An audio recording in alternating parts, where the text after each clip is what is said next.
Hello everyone, today I'm going to be showing you how to simply and easily change the jets in your 139 QMB 50cc Chinese carburetor. This is either your main jet or the pilot jet.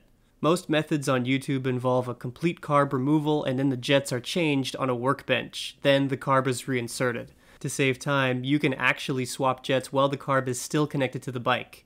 Here's how. In my bike, I have a pod filter or a cone filter. This means that the back of the carb is not actually attached to the bike itself. In your bike, you may have an air box, which means that there's going to be a rubber hose attached to the back of the carb. In this case, you're going to have to loosen the air box, then loosen the carb from the airbox hose and pop it off. Your goal is to disconnect the rear of the carb so it's free. The first thing you're going to want to do is loosen the connector that holds the carburetor to the intake manifold. That's the piece of rubber that goes from your carburetor into the top of your engine. Use a Phillips screwdriver and apply pressure as you push to loosen it up, and loosen it all the way until it can freely rotate. Now your carburetor is going to be slightly loose, and all you have to do is pull it gently backwards until you feel it give. Don't be afraid to twist a bit. Be gentle, but be firm at the same time. Okay, now the carb is free of both the intake manifold and, if you had an air box, free of that as well.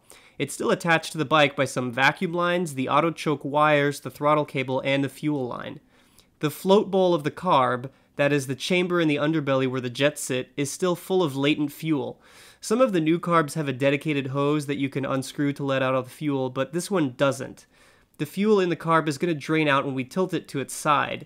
We first have to use a pair of vice grips to close off the fuel line. That's the large rubber hose that connects to the bottom part of the carb and goes to your fuel tank. Then you can use a funnel of some sort to collect the loose fuel and try to avoid it splattering all over your garage floor. Now you just tilt it so the overflow hole near the top of the carb starts spewing out fuel, and you keep it in place and you wait until all that fuel drains out. To get the float bowl cover off, you'll need to remove 3 screws. That's 4 screws on the 24mm carburetors for the 150cc models, but 3 screws for this model.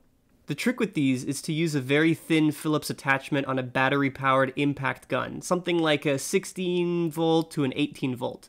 Do not attempt to remove these with the screwdriver, as you'll definitely strip them out. These screws are fragile and they cause a lot of confusion for beginners. Apply pressure into the screws and give the smallest amount of trigger on your impact gun to break these screws free. If it starts spinning in place, stop, you're damaging the screw. If you have multiple sizes of attachment, that's even better because you can go up or down a size depending on the size of the screw and you can get the perfect fit. Once all 3 screws are moving, finish them off by hand and put them someplace easy to remember. You don't want to lose these. Off comes our float bowl cover, and underneath is the carburetor float bowl. You can see the main jet, which is sitting higher up, and the pilot jet, which is lower down. The most important component for performance is the main jet, and that's what we're going to be changing today. That's most likely what you're trying to change as well. Using a flathead, we extract our main jet. They're very small. Make sure it doesn't fall into the engine bay. Been there and done that.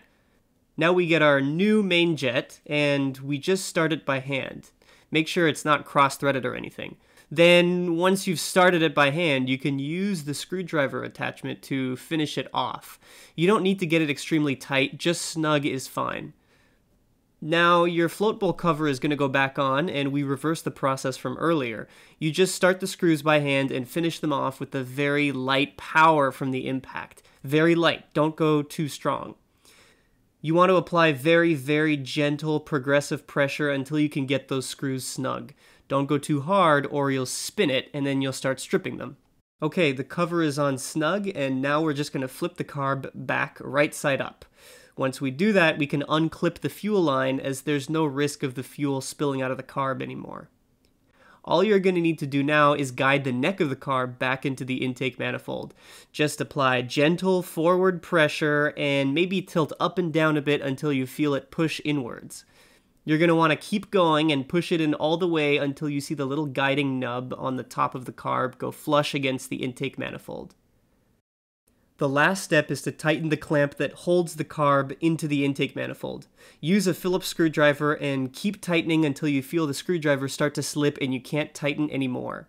If you have an airbox, now is the time to reattach the airbox hose to the rear side of the carb. Just reverse the procedure you did before. And voila!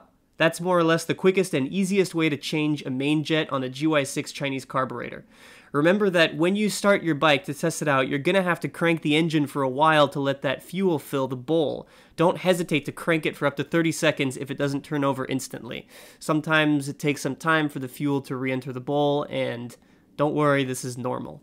Let me know in the comments if this method worked for you or if you have any questions.